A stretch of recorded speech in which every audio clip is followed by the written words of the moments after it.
Bismillahirrahmanirrahim.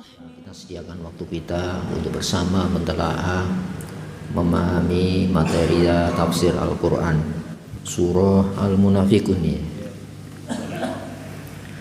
Hadirin rahimakumullah, sebelumnya surah Al-Jum'ah ditutup dengan penegasan Allah, wa idza ra'au tijaratan, dan saat mereka melihat tijaratan bentuk perniagaan, aulahwan atau permainan, infaddu, mereka condong bergegas ilaiha, kepadanya, watarokuka, dan mereka meninggalkan engkau hai Muhammad Rasulullah qaima, dalam kondisi berdiri berkhutbah. Qul ma indallah, tegaskan apa yang disediakan di sisi Allah khairun, itu jauh lebih baik, minal lahwi, dari jenis permainan, wa minat tijarah, dan jenis perniagaan. Wallahu khairu ar-raziqin, sedangkan Allah itu sebaik-baik pemberi rezeki. Hadirin rahimakumullah, itu pada masa umat Islam pada awal dibentuk negara kota Madinah, di mana komunitasnya ada Yahudi, ada Nasoro, ada Yahudi Nasoro yang bergabung dengan Islam secara lahir, namun loyalitas batinnya memungsuhi Islam, yang disebut Al-Munafiqun. Makanya gandeng setelah surah Al-Munafiqun, setelah surat Jumat, langsung surat Al-Munafiqun. Maka waktu itu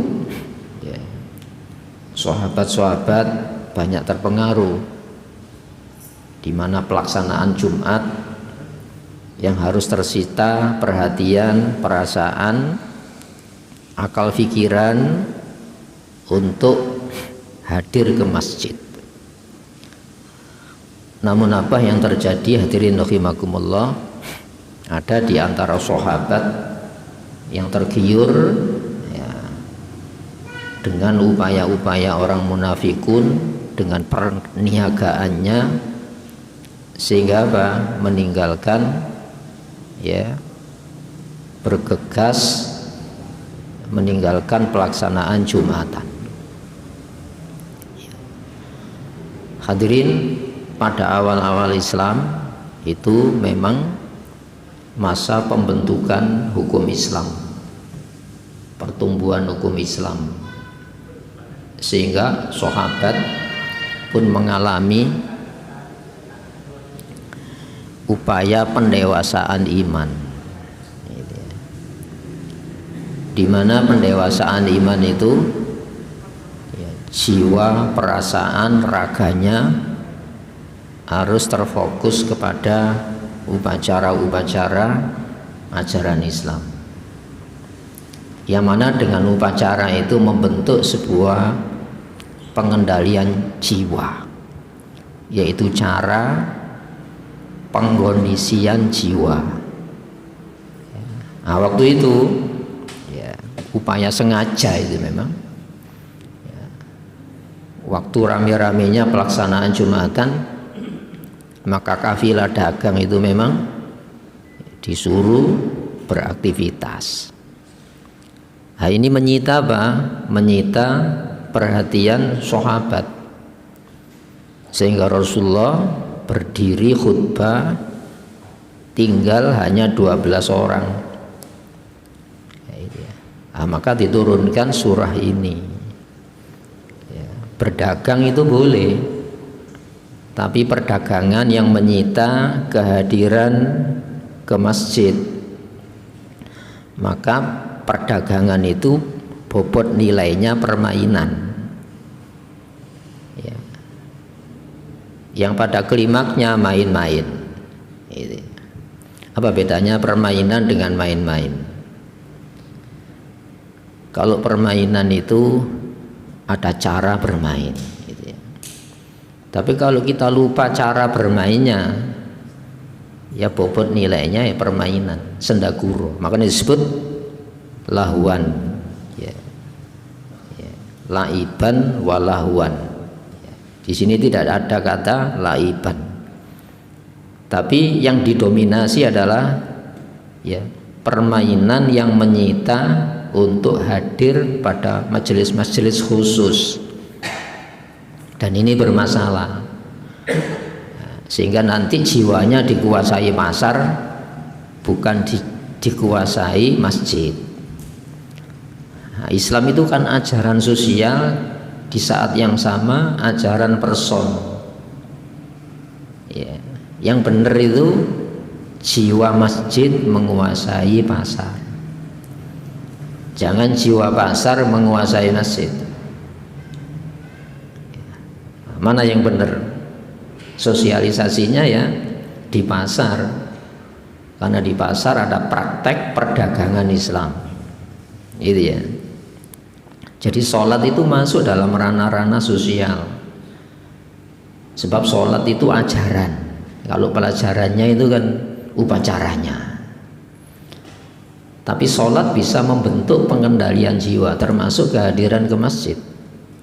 Ini bisa membentuk jiwa masjid.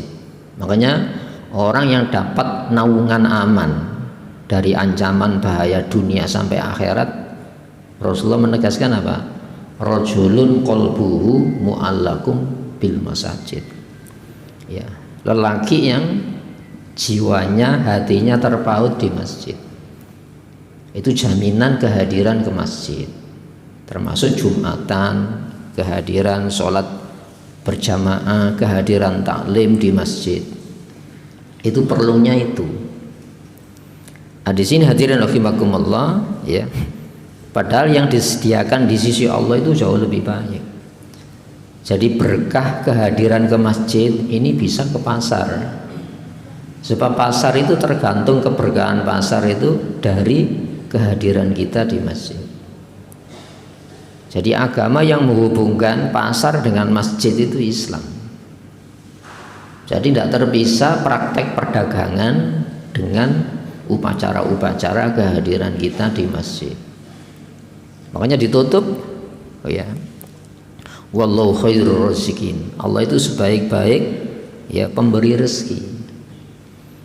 Itu ya, rezeki itu kan materialnya, tapi rezeki yang paling rezeki kalau pemberian material itu mengantarkan kita untuk dekat kepada Allah.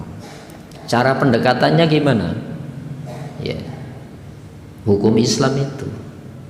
Jadi apapun yang kita ambil, apapun yang kita letakkan kembali, itu ada hukum.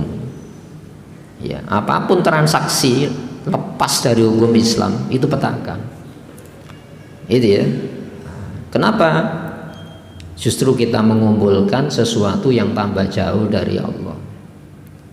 Makanya bergembiralah ketaatan, bahwa taat itu pemberian Allah.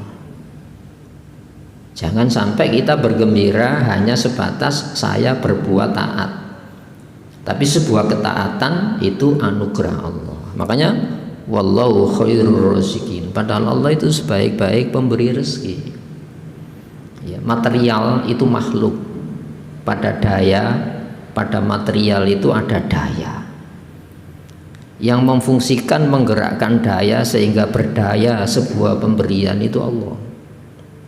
Itu hukum Islam itu ya. Itu tauhid. Ya, hadirin rahimakumullah, sehingga wallahu khairur raziqin itu diletakkan rezeki itu pada larangan yang kita jauhi, diletakkan rezeki itu pada standar perintah yang kita jalani. Boleh dicoba. Itu ya, Qarun itu ya menguasai ya hajat-hajat material di Mesir, tapi Qarun ya ditelan bumi. Kenapa dia tidak rela makhluk Allah itu dioperasionalkan orang yang lupa caranya Islam? Fir'aun itu mati tenggelam. Padahal di saat yang sama, alatnya sama, waktu yang sama, itu ya, itu yang Allah menyelamatkan Nabi Musa yang lari membawa orang-orang lemah. Itu sudah cukup bukti ya. Jadi materi ada daya, yang menggerakkan daya pada materi itu Allah. Sehingga Ar-Raziqin itu bisa merubah pemberian jadi petaka, ya. Kalau kita lupa Islam, maka ada ayatnya. Innallaha la yughayyiru nikmatan. Allah tidak pernah merubah nikmat jadi petaka. Hatta yughayyiru, sampai manusia yang merubah, ya, ma bi anfusihim, cara mensikapi, ya, rezeki tadi. Ma bi anfusihim, masalah-masalah psikis. Itu ya. Banyak orang mengandalkan yang di tangannya, bukan diandalkan Allah. Tapi cara mengandalkan Allah itu ada standar hukum, ada larangannya, ya. Jangan sampai kita meraih rezeki dengan lewat larangannya. Ada perintah, carilah rezeki lewat perintahnya. Nanti dibuktikan berkahnya di mana. Nah, makanya Allah tegaskan wa fis sama'i rizqukum. Justru di langit itu rezeki kamu. Karena konsep-konsep langit itu harus diberdayakan dalam bertransaksi di bumi ini. Itu ya, baru nanti rezekinya, ya, diturunkan dari langit sebagai konsep langit, juga dari bumi, materialnya kan dari bumi. Ya, walau anna ahlal qura amanu wattaqau la fatahna 'alaihim barakat minas sama'i wal ardh. Berkah itu dari langit, dari bumi. Ya. Tapi yang memberdayakan jadi tambah dekat kepada Allah, ya, yaitu hukum Islam itu tadi. Nah, itu sudah kita bahas sebelumnya. Supaya enggak tercecer itu ya. Nah, selanjutnya al-munafikun. Orang munafik itu dari kata nafako itu kan terowongan gitu ya. Jalan tembus, ada pintu masuk, pintu keluar. Beda dengan gua Al-Kahfi itu, ya, cuma ada jalan masuk itu saja. Ya. Di sini menunjukkan apa? Orang munafik itu, ya, pertimbangannya ya untung rugi, masuk keluar, itu ya. Jadi orang yang memiliki, ya, cara penyelesaian, ya, kalau untung saya masuki, kalau enggak ya saya keluar. Itu ya, itu kan gaya beragama itu.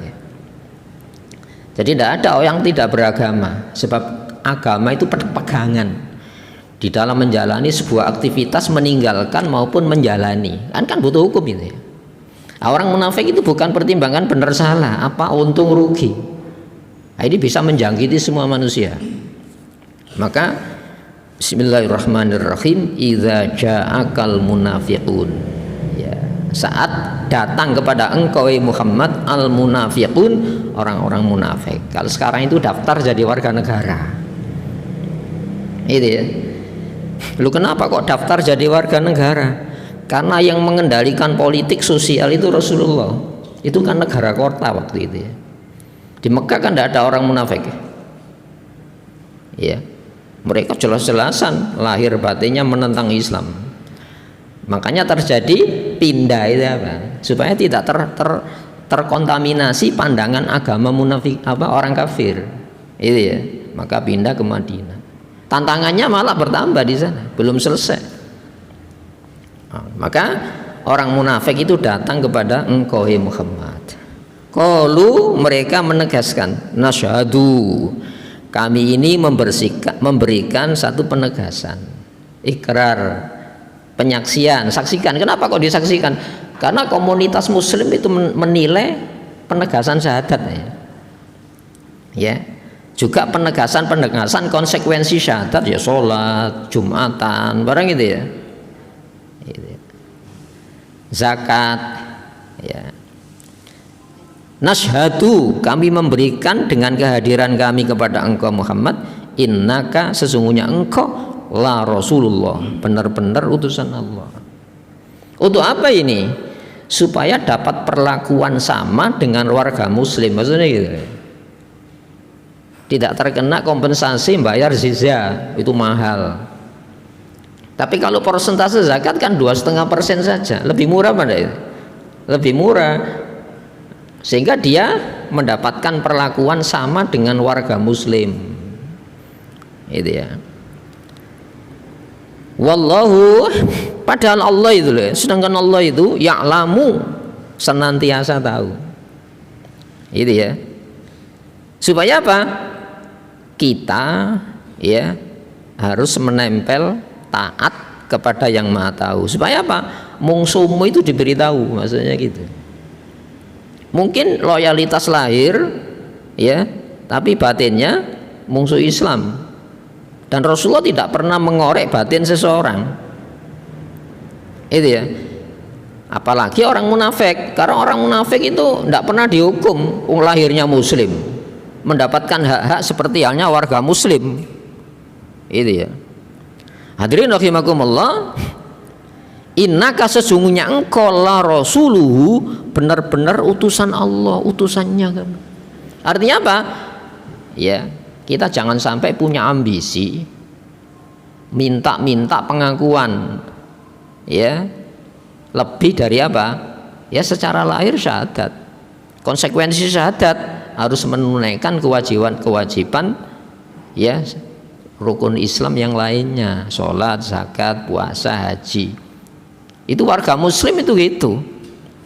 Warga muslim harus sholat. Kenapa? Sudah memberikan penegasan. Kalau tidak sholat ya dihukum negara. Warga muslim yang mampu zakat yang bayar zakat. Kalau tidak zakat ya dihukum, sudah nasyhadu itu ya. Nah, itu ya. Jadi konsep ya hidup sosial di masyarakat Madinah itu dipimpin langsung oleh Rasulullah. Maka mereka datang memberikan penegasan itu. Wallahu, sedangkan Allah itu yashhadu, memberikan penegasan, innal munafiqina lakadzibun, sesungguhnya para munafik itu benar-benar pendusta. Apa? Kata-kata yang diucapkan sebagai bentuk loyalitas warga muslim itu bohong. Nah, ini kan Rasulullah itu dikasih ini oleh Allah supaya apa? Menohok firman Allah itu kepada warga-warga yang loyalitas kepada muslim dan Islam itu hanya lahir. Makanya ada surat munafikun itu gitu ya. Ini kan ya faqulu lahum qaulan baligha, ucapkan kata-kata yang membekas ya. Sesungguhnya orang-orang munafik itu benar-benar pendusta dengan ucapan syahadat, itu ya. Nah, ini warga yang perlu diawasi oleh negara. Makanya Rasulullah itu menggunakan ya rukun Islam yang lainnya itu sebagai apa? Sebagai bentuk penilaian loyalitas warga. Kadang-kadang sholat isya itu ditunda sampai tengah malam. Itu ya. Lalu Rasulullah menegaskan apa? Atqalus sholat alal munafiqin sholatul isya wa sholatis subhi. Dalam kapasitasnya Nabi itu semacam. Jadi ketika negara itu dalam kondisi darurat perang, nah, untuk menilai warga-warga yang melakukan spionase terhadap negeri muslim yang baru berdiri itu, sholat isya-nya di kadang tengah malam, itu ya, untuk menilai warga. Ini hadir apa enggak? Padahal dia harus hadir, menghadiri sesuatu yang dia dibenci itu kan askol itu ya. Askol itu apa? Lebih berat. Itu ya. Kenapa? Dia harus hadir bukan pada masa yang disukai. Sementara dia harus menunjukkan bahwa dia itu warga muslim, itu maknanya gitu. Kadang-kadang Rasulullah itu minta apa? Penggalangan dana di luar zakat ya. Untuk apa? Darurat perang. Nah, mereka memberikan lebih banyak ya. Saya lebih banyak memberikan ya sumbangan kepada negara. Hadirin rahimakumullah, sehingga ada kan ayat mereka menghinakan orang-orang muslim yang memberikan ya, terjadi mobilisasi dana oleh negara dengan sedikit dihina, kamu sedikit, saya jauh lebih banyak. Padahal banyaknya itu dalam rangka apa? Supaya diakui oleh negara. Berikutnya, ittakhadhu aymanahum, mereka menjadikan sumpah-sumpah mereka, termasuk syahadat itu kan sumpah itu ya. Yamin itu sumpah itu ya. Junnatan sebagai perisai untuk apa? Perlindungan, keamanan, harta, bisnis mereka, jiwa mereka. Itu kan junnah itu ya. Tameng. Jadi penegasan asyhadu an la ilaha illallah wa asyhadu anna muhammadar rasulullah, itu supaya apa? Dia mendapatkan perlakuan sebagai warga khusus muslim oleh negara waktu itu. Ya. Ini kenapa kok dicantumkan di dalam Al-Qur'an? Kapasitasnya apa ini? Supaya kita tidak menggunakan sikap beragama seperti mereka. Agama itu bukan suka tidak suka. Itu ya. Kalau menguntungkan dijalani, ringan dijalani, berat ditinggalkan, bukan itu. Yang namanya agama itu ada sisi-sisi pembinaan jiwa. Kondisi berat tetap dilakukan supaya kuat. Gitu ya.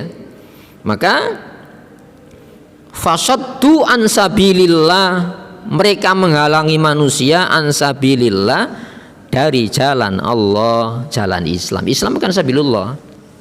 Ya. Apa yang dimaksudkan sabilullah?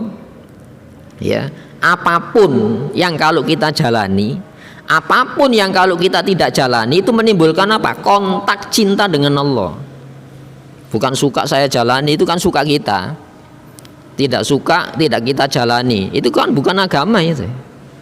Sebab agama itu standar kepatuhan dengan standar Islam. Ya, hadirin rahimakumullah, di mana sisi-sisi kejiwaannya? Ini kok.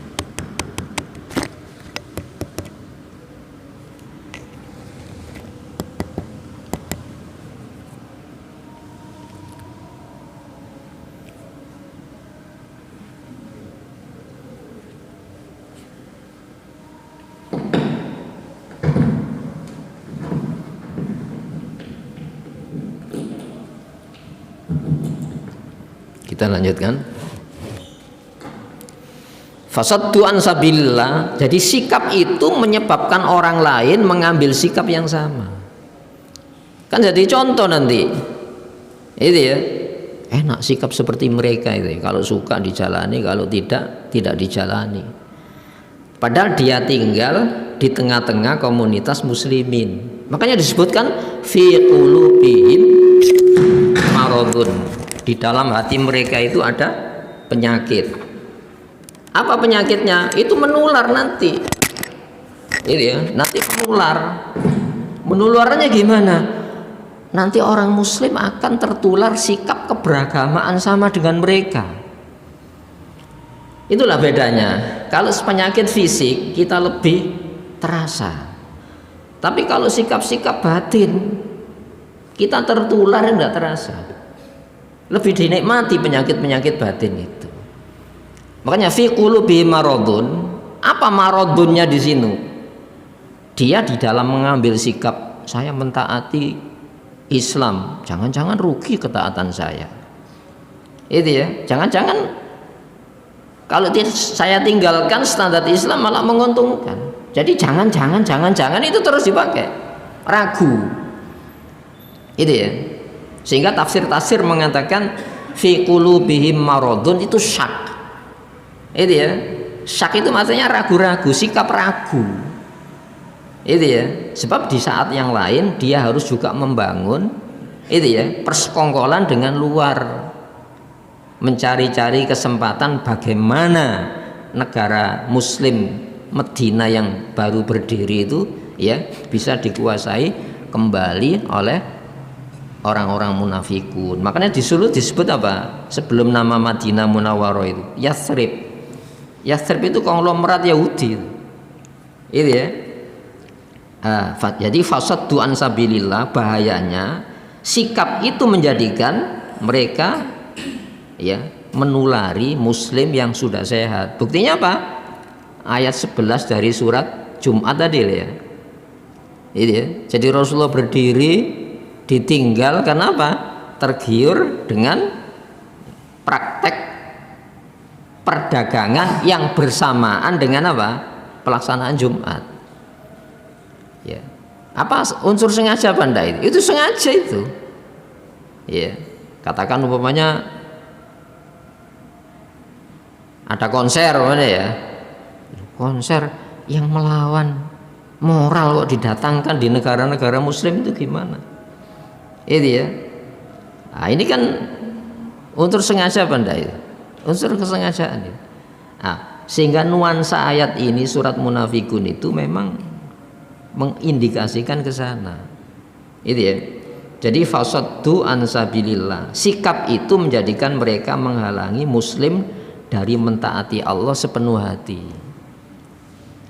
Innahum, sesungguhnya mereka, trik-trik semacam itu sa'a, teramat buruk maka nuyak malun, apa yang mereka kerjakan. Berarti yak malun ini sengajaan apa enggak? Amala yak malu itu perbuatan yang dengan sengaja. Tidak mungkin orang tidak menjalani sesuatu itu mencari rugi, kan enggak? Saya tidak menjalani supaya selamat. Seperti halnya ketika saya menjalani supaya selamat. Kan butuh standar ini ya. Standar penyelamat, pembekalan itu ya. Nah, di sini hadirin rahimakumullah. Jadi orang munafik ini ya, di orang-orang kafir Mekah itu spionase dia, menjalankan praktek spionase di negara Madinah ini. Itu ya. Nah, di sini sa'amaka nuyak malun, itu unsur kesengajaan gitu ya. Zalika, yang demikian itu ya. Apa yang demikian itu ya? Daftar sebagai warga muslim tapi hatinya anti Islam, maksudnya gitu ya. Memberikan loyalitas lahir kepada Rasulullah tapi hatinya memungsuhi Rasulullah sebagai kepala negara. Ya. Zalika itu isyarat kepada perbuatan itu. Jadi zalika itu isyarat kepada dekat, maka nuyak malun ini. Jadi itu isyarat terdekat. Ya, sebelumnya disebutkan itu. Bi annahum, karena sesungguhnya mereka. Kenapa beragama semacam itu? Dikarenakan mereka itu amanu, mempercayai. Itu ya. Apa mempercayai? Ya statementnya tadi, lahirnya tadi. Asyhadu an la ilaha illallah. Ini kan penegasan iman. Summa kafaru, kemudian mengkafiri yang diucapkan. Bukan berarti ketika asyhadu alla ilaha illallah itu mukmin, itu palsu, kelakazibun. Ya. Jadi makanya di dalam surat An-Nisa, zalika bi annahum amanu summa kafaru summa amanu summa kafaru summa zdadu kufron. Itu ya. Jadi ketika iman itu pura-pura. Itu ya. Tapi ketika kafir, saya bisa pura-pura apa enggak? Perbuatan deh ya. Saya bertanya gini, orang mencuri itu bisa pura-pura apa enggak? Lu masalah bukan masalah hati loh ya. Tapi mencuri itu kan sebuah pelanggaran. Tapi ketika saya nyumbang Islam, ini tidak bisa dikatakan pura-pura. Nyumbang aja gitu. Bisa dipahami itu ya. Jadi amanu kafaru summa zdadu kufron, bertambah kufur. Kenapa? Ini hanya trik beragama, maksudnya gitu. Jadi bukan asalnya mukmin, enggak, asalnya bukan mukmin itu. Nah, makanya summa kafaru, kemudian dalam prakteknya itu ya, dia mengkafiri penegasan ikrar tadi. Makanya iman itu apa? Qaulun ya, wa tasdik ya, wa fi'lun, ucapan pembenaran hati, maka praktek lahirnya ya dilakukan. Itu ya, masalah hati urusan Allah. Tapi negara wajib meminta statement penegasan warganya, asyhadu an la ilaha illallah wa asyhadu anna muhammadar rasulullah. Ada praktek sholat, ada praktek zakat. Kalau puasa ya harus Ramadan puasa, kalau mampu ya haji, kan itu ya. Jadi rukun Islam itu standar kepatuhan lahir, standar kepatuhan ucapan. Masalah iman itu bisa disembunyikan. Fatu bi'a, maka dikunci ya, ala kulubihim, atas hati mereka. Di sini bahasanya tubi'a itu ya, mabni majhul, kata yang tidak disebutkan pelakunya, dikunci. Siapa yang ngunci? Bisa perbuatan kita, yang dengan kita berbuat itu Allah memperkuat kamu memilih jalan supaya hati ditutup. Fahum, maka mereka la yafqahun, tidak memahami secara dalam. Faqih itu pemahaman dalam. Itu ya. dikira Islam itu hanya menyelesaikan problema masalah-masalah lahir. Islam itu menyelesaikan masalah-masalah problema batin. Itu ya. Makanya latihannya gimana? Larangan itu memang awal berat meninggalkan larangan. Kenapa? Suka saya pada larangan. Menjalani perintah itu berat. Kenapa? Tidak suka saya pada perintah. Karena memang larangan perintah itu sistem pengendalian.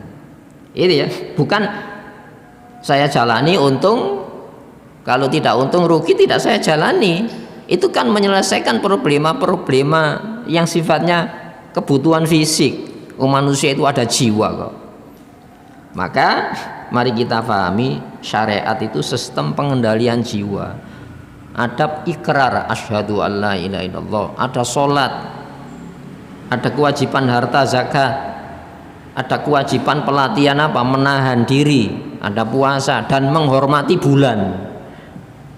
Itu kan standar lahir itu ya. Faman syahida minkumus syahra falyasum. Siapa yang menyaksikan datangnya bulan, siapa yang hadir hidup saat bulan Ramadan, falyasumhu, maka puasai dia. Itu kan. Itu Allah yang memerintahkan, bukan dikarang.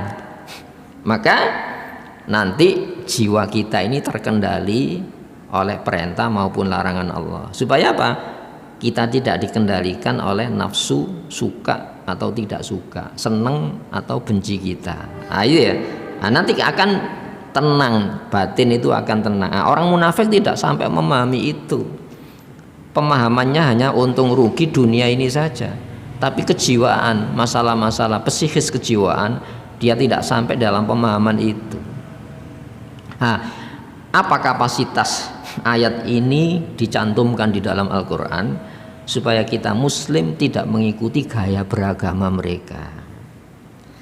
Nah, berikutnya, wa idza ra'aitahum, dan apabila ra'aita, ta itu siapa? Engkau Muhammad melihat mereka. Jadi Rasulullah itu gitu. Tu'jibuka, menjadikan kamu kagum, menjadikan kamu terpesona, ajsamuhum, bentuk-bentuk lahir mereka, jisim ini. Penampilannya karena tinggal di wilayah politik negara Muslim Medina, ya perilakunya seperti sahabat. Kalau bayar zakat ya bayar zakat. Ada mobilisasi ya dana oleh negara dalam kondisi darurat bencana alam, darurat perang, mereka lebih banyak. Terpesona mbak ini. Tapi Rasulullah sudah diwanti-wanti, innal munafiqina lakadzibun. Jadi Rasulullah itu bukan tidak tahu, ya ini terindikasi ini kok. Ya. Sedekah banyak harus menghina Muslim yang tidak sedekah banyak. Ya, kalau perang dia membantu mesin-mesin, kalau sekarang mesin-mesin perang jauh lebih banyak, tapi menghinakan yang lain. Dan mereka lebih cenderung apa? Saya uang saja, tapi jiwa jangan. Loh, itu terindikasi. Nah, di sini hadirin rahimakumullah, wa idza ra'aitahum, ya, kalau kamu tidak hati-hati, ya, saat kau lihat mereka, penampilan mereka mempesona kamu, hai Muhammad. Wa iyaqulu, jika mereka berkata-kata, memang manis luar biasa, berkata-kata seperti yang diucapkan kaum muslimin, tasma' liqaulihim. Apa maknanya ini? Akan menyita perhatian kamu, pasti kau akan mendengarkan mereka. Ini ajaran itu ya. Maka dari ayat ini masih hidup sampai hari ini. Itu ya, makanya harus mewaspadai ya orang-orang yang memang loyalitasnya hanya sebatas lesan dan loyalitas materi, tapi jiwanya ya jauh dari yang ada di dalam lahirnya. Ka'annahum, seolah mereka itu khusubun, kayu musannada yang tersandar. Apa maknanya kayu yang tersandar itu? Ya kayu mati yang siap dijadikan mebel. Jadi orang munafik itu akan dibentuk sesuai yang membentuk. Tapi harganya berapa kan itu ya? Jadi minta dihargai dengan harga materialnya. Padahal bobot muslim itu bukan dirinya dari materialnya. Itu ya. Ada orang waktu itu ketika terjadi darurat perang, ya, ada mobilisasi tentara, ada orang-orang muslim datang, ya, kendaraannya tidak cukup. Itu direkam dalam Quran. Tafidhu a'yunuhum minad dam'i, ya. Mereka itu mengucurkan air mata. Kenapa? Mereka tidak bisa mengikuti, ya, ke medan tempur.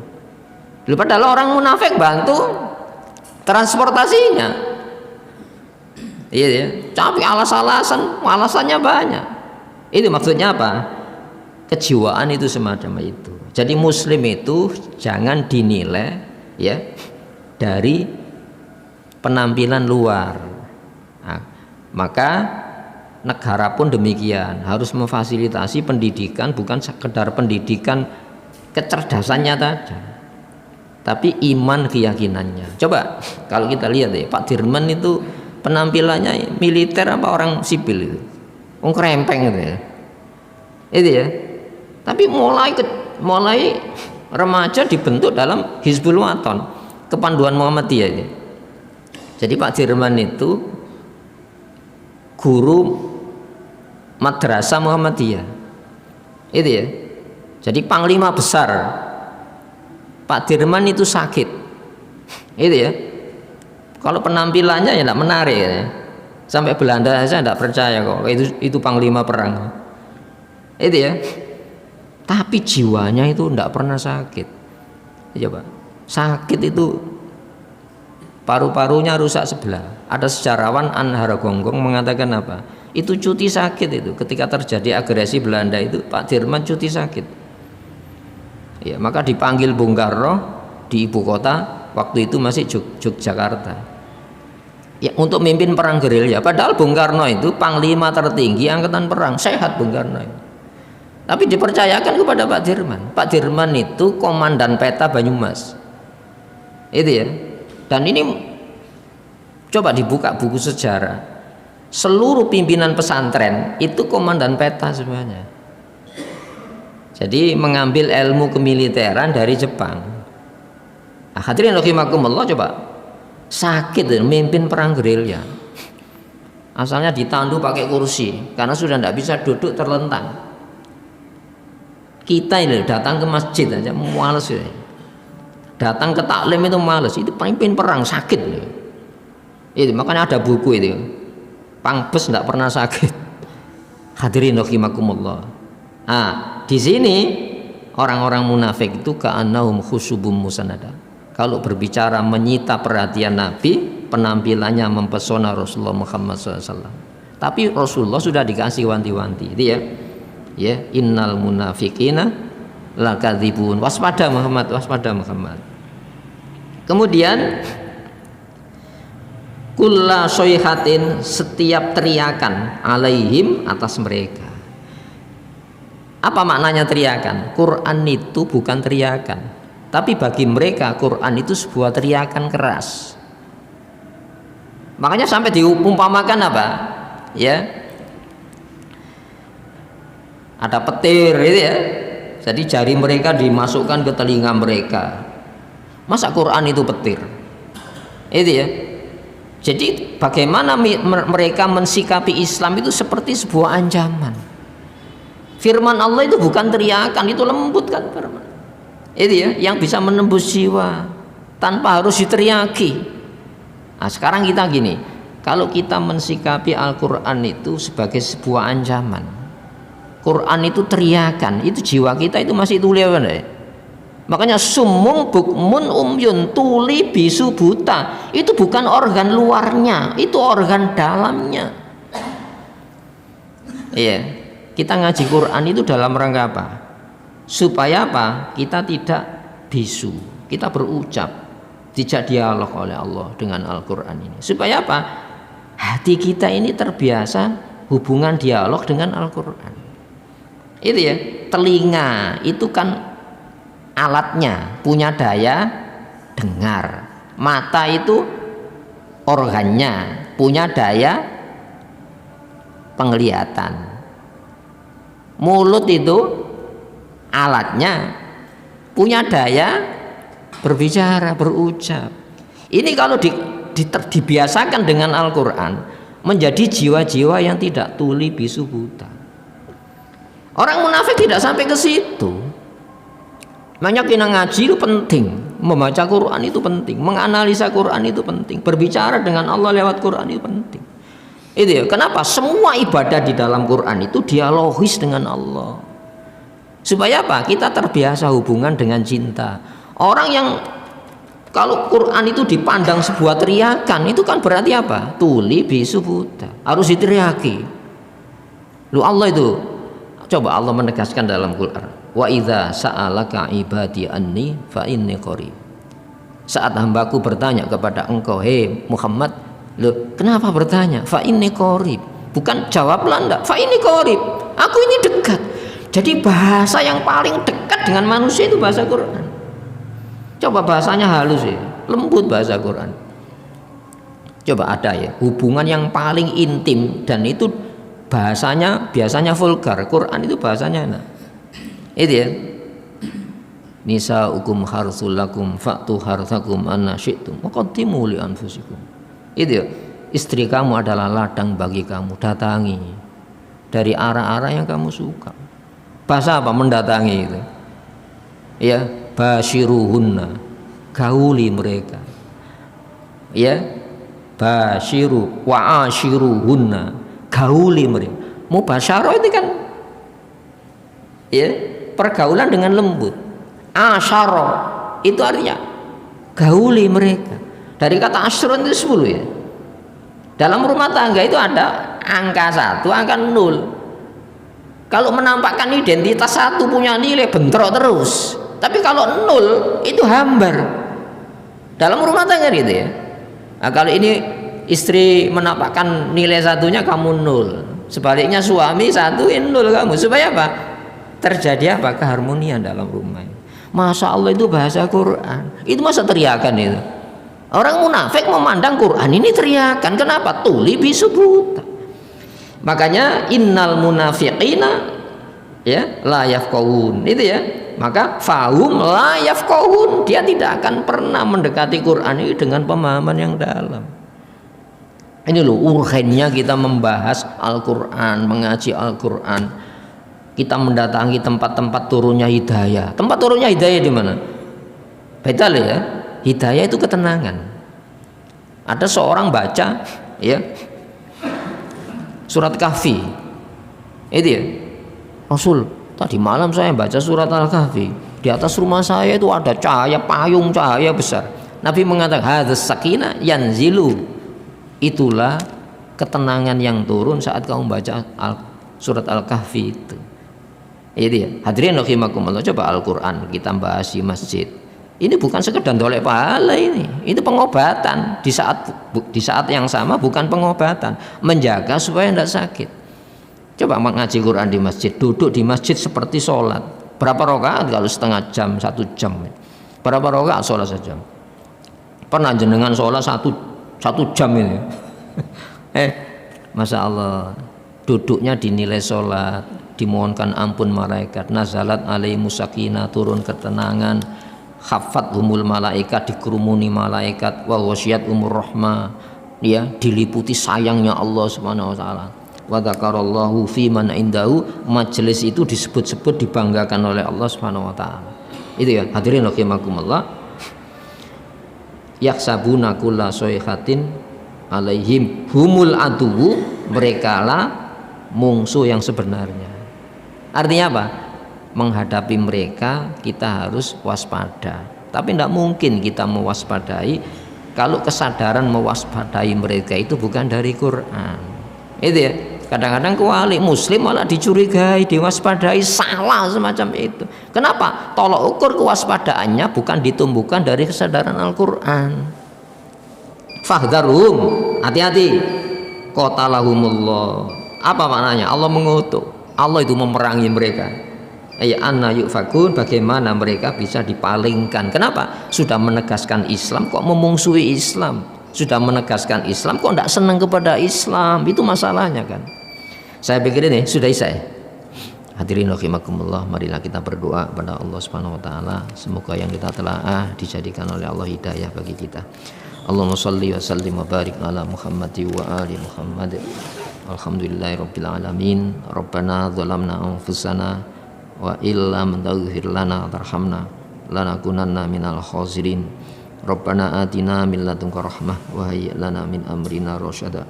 Rabbana hab lana min azwajina wa dhurriyyatina qurrata a'yun waj'alna lil muttaqina imama. Wa sallallahu ala Muhammad wa ali Muhammad. Alhamdulillahirabbil alamin. Assalamualaikum warahmatullahi wabarakatuh.